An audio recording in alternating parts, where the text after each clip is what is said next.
There's so many reasons to love this show. I'll just list a few right here. Innovative and genius visual storytelling, a perfect voice cast, incredible plot twists, and legendary villains. Let's zoom in on that last point.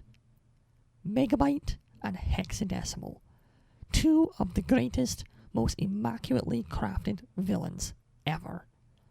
One of the reasons why our hero struggles all these episodes have been so riveting is that these villains are powerful, commanding, and fantastic to watch. But after all these struggles, an ending draws near. A conclusion to this epic conflict fast approaches. We shall witness two engagements here, very different, with very different outcomes, but both are vital to the future. Bob has been whisked away by Hexadecimal, and Matrix leads the charge against Megabyte. Let's see how it all plays out. Sir, the tear is now secure. Excellent. It's only a matter of time before I convert it into a portal and escape this dying system. And you're going to give me the code, aren't you, Fong? You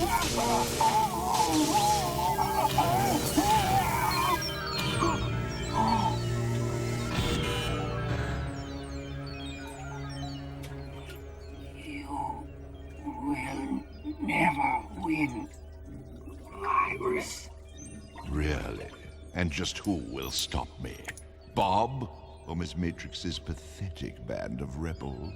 Showdown was written by Len Wein, with story by Gavin Blair, Ian Pearson, Dan DiDio, Len Wein, Phil Mitchell, and Marv Wolfman. The main cast includes Paul Dobson as Matrix, Sharon Alexander as Andrea, Ian James Corlett as Bob, Tony Jay as Megabyte, Shirley Milner as Hexadecimal, Luis Valance as Mouse, Michael Donovan as Fong, Kathleen Barr as Dot, Lon John Baldry as Gavin Capacitor, and Scott McNeil as Air Doctor. This is it. A paradigm shift is about to occur. There should be nothing less than pure exhilaration for any audience member as they head into this narrative. We shift away from Megabyte after his taunt of a very weakened and wounded Fawn, to the saucy mare, flying through the skies of Mainframe, directly for the circle of ABCs guarding the Terror. This seems to be the final collection of Megabyte's vehicle forces. Clearly, he suffered heavily from Hexadecimal.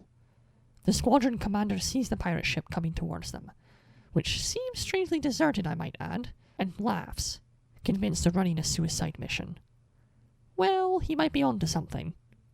He orders all the units to open fire, which spells their doom, for the ship is being flown remotely and has been filled with volatile explosives. The ship blows and is engulfed in flames. And that's not the only thing engulfed.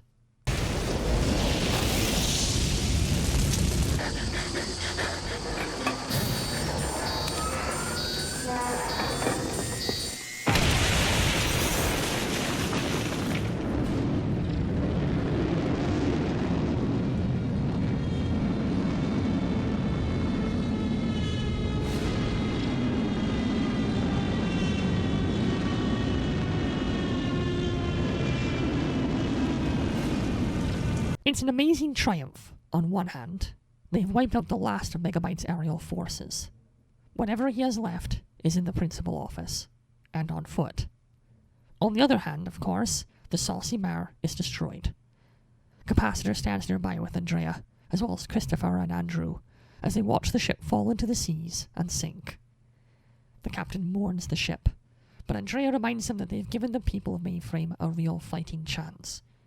He tells her to go to Matrix and help his ground assault, and he'll rally up his men and help the attack as well. Oh yeah, all those who can and will bear arms, Matrix and Mouse included, are marching on the principal office, now that the Air Force has been obliterated.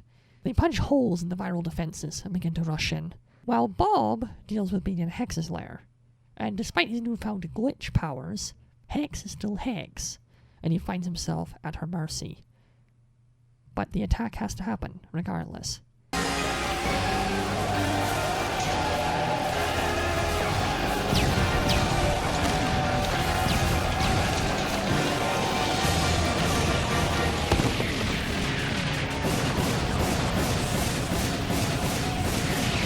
Mouse and Matrix prepare to rush a nearby turret, but Andrea appears and takes him out. Mouse heads off to lead the main force inside, while Matrix and Andrea go to find and rescue Fawn. With the added benefit, of course, of taking down Megabyte once and for all. We switch back to Megabyte, once again trying to coerce Fawn to spare himself and give him the codes. Fawn, of course, says no, and Megabyte requests Air Doctor torture him more severely to speed up the process. Monsters.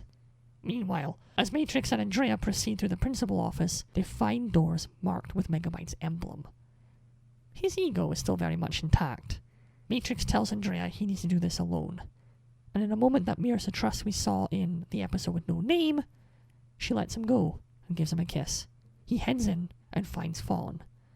After scaring Air Doctor and his assistant away, they have a chat. Enzo, forgive my not standing to greet you. I am glad to see you, my son. I'm glad to see you too, Fawn. But where's Megabyte? Behind you, Enzo! At the beginning of my review, I mentioned that our villains would get confronted. So you know this, but first time watching, I only suspected. Here, at the halfway mark, I now know. Enzo is going to fight Megabyte. I'm not sure if I can fully get across how awesome this is. This is the fight we always wanted, even if we didn't realize it. Megabyte was part of Enzo's psyche, driving him towards revenge and simultaneously reminding him of what he never wanted to become. And now here we are. Megabyte does a double take as he looks at Matrix, but he mockingly welcomes him home from the games. Matrix pulls out his gun and points it at him, and Megabyte just calmly stares him down. Does your sister know you play with such dangerous toys? He mockingly asks. This arsehole has had his way for too long. Megabyte tells him to drop the weapon and fight him fist to fist.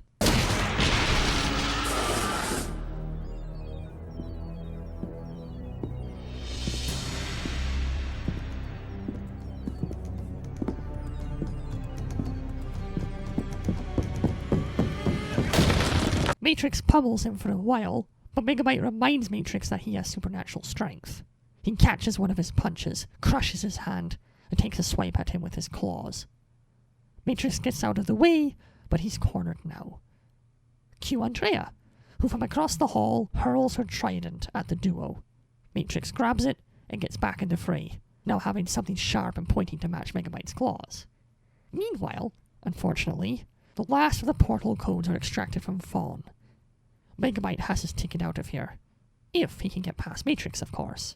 Meanwhile, we switch back to Bob, still the prisoner of Hexadecimal. Hex is even crazier than usual, which is saying a lot, but she has also suffered heavy damage and abuse on top of her own chaotic nature. Bob, always the compassionate one, asks to help her. And he does, though you'd be excused for thinking something else. Please, let me help. I'm afraid. Don't be. Oh, Bob.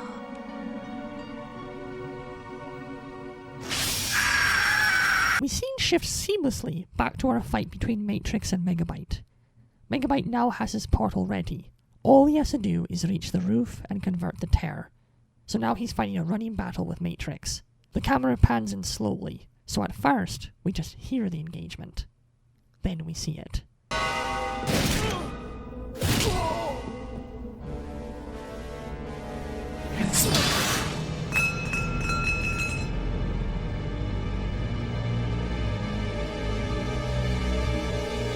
Megabyte is starting to realize that Matrix will not go down easily. He loosens some nearby rubble, which goes careening down the stairs towards him. Matrix ends up on top of the debris as it tumbles down, riding it like a snowboard. Eventually he jumps over it, but Megabyte now has a head start. He gets to the top of the building, and Matrix catches his breath, knowing he has to hurry to catch up. Meanwhile, back in Lost Angles...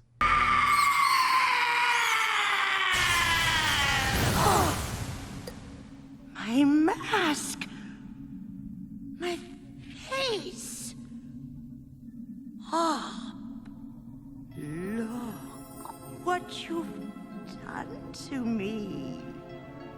How are you feeling? For the first time, whole. Hex, could you? For you, Bob. Anything. Hexadecimal gets the makeover of a lifetime. Creepy, but cool. I guess that's her in a nutshell. Thus ends Bob's engagement with her. Not a fight, obviously, because there's no fighting Hexadecimal. But again, Bob defeats her, as it were, with charisma and quick thinking, his greatest qualities. That just leaves Megabyte to deal with. And I don't think Matrix was planning on talking this out. Now on the top of the principal office, Megabyte lowers the terror to level with the dome so he can go to work in leaving. But Matrix catches up and stops him. He gets in a few good hits, but Megabyte's inhuman strength wins out, and he overpowers Matrix, literally punting him around the dome like a football. Matrix slides close enough to the edge of the building to make the audience sweat, and just nearly dodges Megabyte's claws as he comes in for the kill. All looks hopeless, but Matrix turns it around, using his last bit of strength to hit Megabyte repeatedly in the wound he opened up with the trident, and then using Citrine to shred his claws. Megabyte, after all those battles, after so much suffering, lies defeated. You can't do this. It goes against everything you stand for.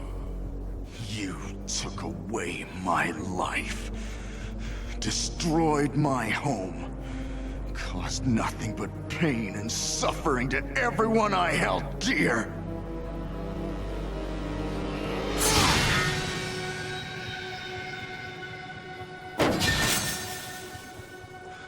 Surprised? Don't be.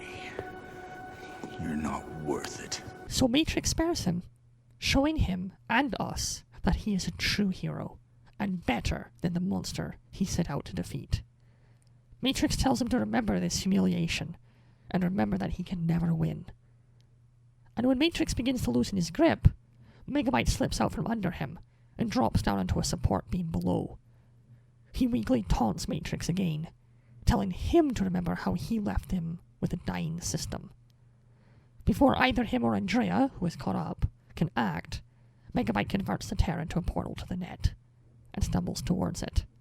But, at the last moment, just as victory draws near for the virus, Mouse, using the principal office controls, reroutes the portal's destination. The new destination is not so nice.